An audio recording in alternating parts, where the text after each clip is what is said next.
Вы смотрите новости в прямом эфире, в студии Сергей Михедов. Здравствуйте. Коротко о главных темах. Ситуация с коронавирусом в республике остается напряженной. В целях безопасности призывают сохранять удаленный режим работы. Конкурс молодых профессионалов WorldSkills Russia стартовал в стране. В каких компетенциях у Якутии есть шансы на победу? И День арбуза отмечают по всему миру сегодня. Покажем сладкие плоды, выращенные в условиях севера.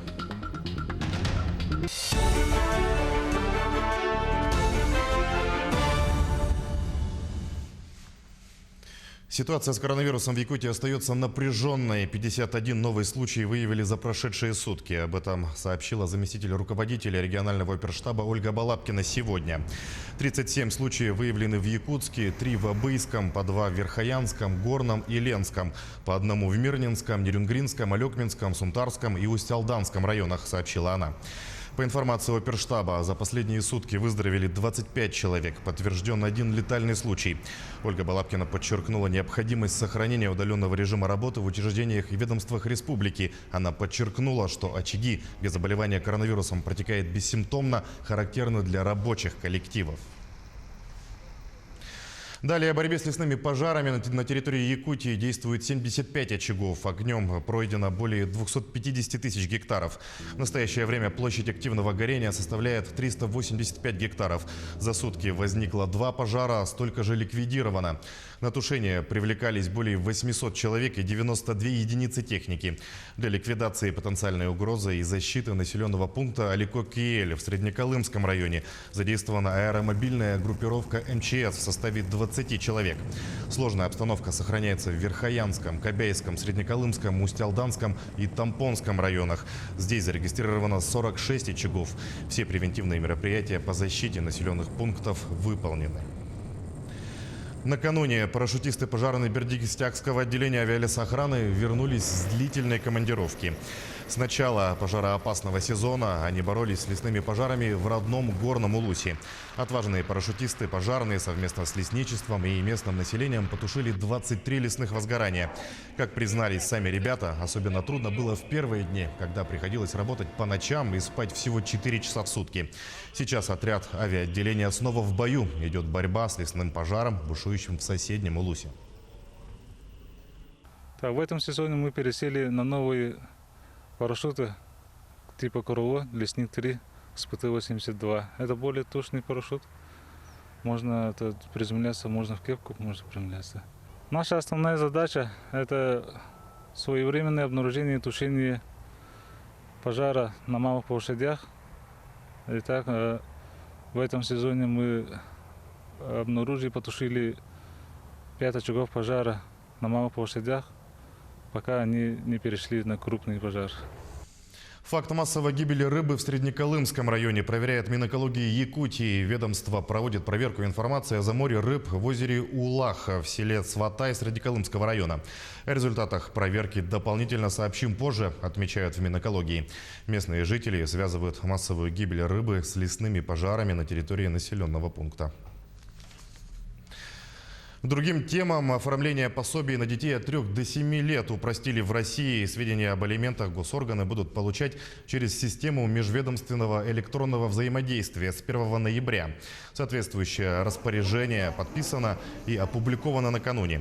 Для оформления выплаты гражданам не придется предоставлять документы, содержащие данные об алиментах. Напомню, ежемесячные пособия на детей от 3 до 7 лет введены указом президента России с 1 января текущего года, а выплаты начались с 1 июня. Ряд кадровых назначений сделал сегодня глава Якутии Сэн Николаев. Соответствующее распоряжение опубликовала пресс-служба главы и правительства региона. Так, Василий Амбросьев назначен руководителем Департамента информационной политики и массовых коммуникаций администрации главы и правительства республики. Ранее занимавший эту должность Афанасий Ноев другим указом Айсена Николаева назначен его помощником. В свою очередь, ранее занимавшая должность помощника Ирина Ефимова освобождена от этой должности в связи с переходом на другую работу. С 1 августа по всей стране стартовал отборочный всероссийский этап конкурса молодых профессионалов WorldSkills Russia 2020. В каких условиях конкурс профмастерства проходит в этом году и в каких компетенциях участвует Якутия, знает Дмитрий Тымыров.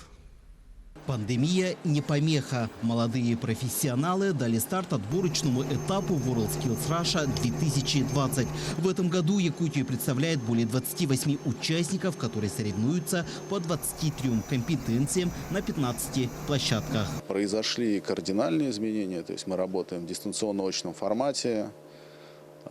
Все у нас организовано через онлайн. Якутский промышленный техникум стал площадкой отборочного этапа компетенций по 3D-моделированию. Сегодня здесь участники-юниоры выполняют задания. За работой молодых профессионалов наблюдают в онлайн-режиме, а также эксперты на площадке. Сегодня у нас участников трое, то есть от молодых профессионалов это студентка, выпускница нашего техникума. От команды юниоров представлена Павловской средней образовательной школой. Что они делают? Изготовление прототипа это в принципе про изготовление промышленного какого-то прототипа рабочего, какого-то инструмента, или это некий, может быть, некая оснастка. Наравне с площадкой по 3D-моделированию в здании Якутского педагогического колледжа стартовали компетенции по педагогике. Наш колледж является основным организатором по 3 компетенциям. Это преподавание в младших классах. Вот наши соревнования уже со вчерашнего дня идут. Сегодня первый соревновательный день. Участник Стафьи Виктория Владимировна выполняет уже конкурсное задание именно по разработке технологической карты и проведению фрагмента урока по учебному предмету начальных классов. Еще дисциплины преподавания музыки в школе и дошкольное воспитание начнутся со следующей недели. Как говорят региональные эксперты, такие конкурсы дают большой толчок профессиональному росту молодых специалистов. Но очень много дает, я думаю, для участников самих в том плане, что они профессионально самосовершенствуются. Да? Но в этом году особенность организации учебного процесса в том, что все в дистанционном формате. Но тем не менее наши участники непрерывно готовились. Колледж и Министерство образования нам дали возможность пройти стажировку как раз-таки перед карантином. Всероссийский отборочный этап будет проводиться до 20 августа. Напомним, что от Якутии в национальный финал уже попали более 80 участников. Если ребята отборочного тура попадут в финал, то количество участников от Якутии в национальном финале может вырасти. Дмитрий Тымыров, Григорий Охлопков, Якутск.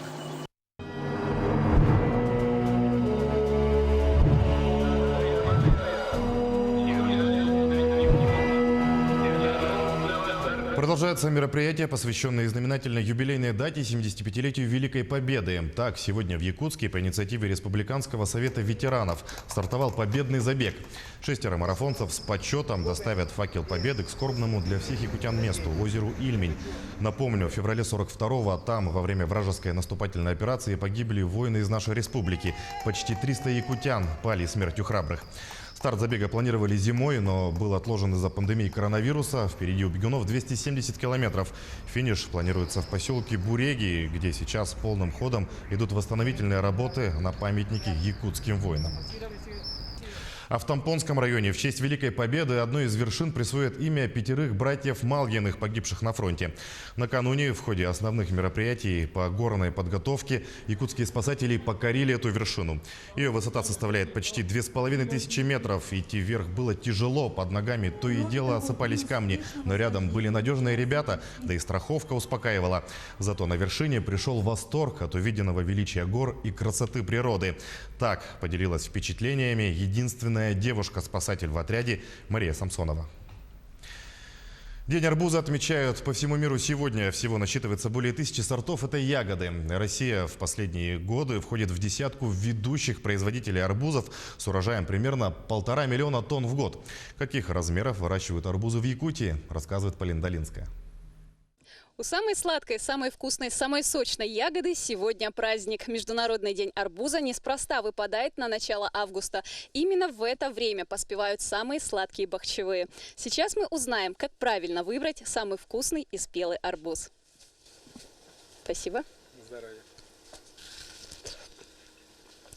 Потрясающе. Сколько ни стучи, а понятнее не становится. Значит, нужно обратиться к специалисту. По арбузу, в принципе, видно, вот, когда постоянно занимаешься, ты уже на глаз можешь разделить, что уже, наверное, спело. Мы просто берем пару арбузов разных концов, разбиваем в землю и смотрим. Да, ну, значит, все, можно рвать. И также вот эти вот плодоножка, она чуть подсыхает. Вот здесь вот есть, вот видите, усик. Да. Также плодоножки есть такой усик, он пересохший. Это вот один из признаков.